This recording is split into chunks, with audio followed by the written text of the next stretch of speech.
transfer natin yung picture ko kanina sa cellphone ko.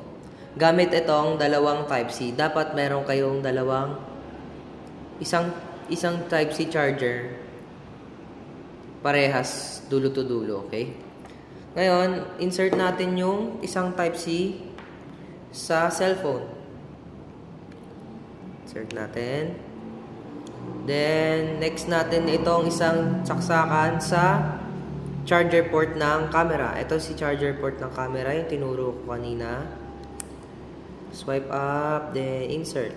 Kahit nakapatay pa yung camera, okay lang. Okay. One click natin tong power. Itong power niya, click natin. Ayan, umilaw na. One click. File transfer OTG connection. Click. Connected na siya sa cellphone natin.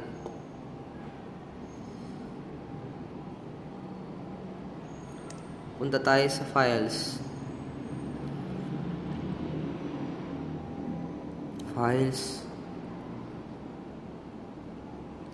Then makikita mo dito yung storage, USB.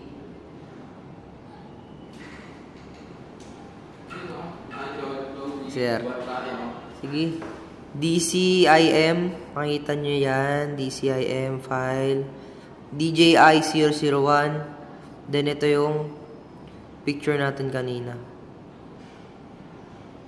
Paano natin ika-copy? Didiinan lang natin yan. Copy. Tapos, hanap tayo either internal storage or SD card. Ako, sa SD card ako naglalagay ng mga raw file ko sa camera. Meron ako ditong file, DJI raw vid. Nandiyan lahat. Copy here. Yun lang, gano'n na kadali i-transfer yung photo and video from DJI to cellphone. Bago natin tanggalin yung connection, kailangan natin i-unmount.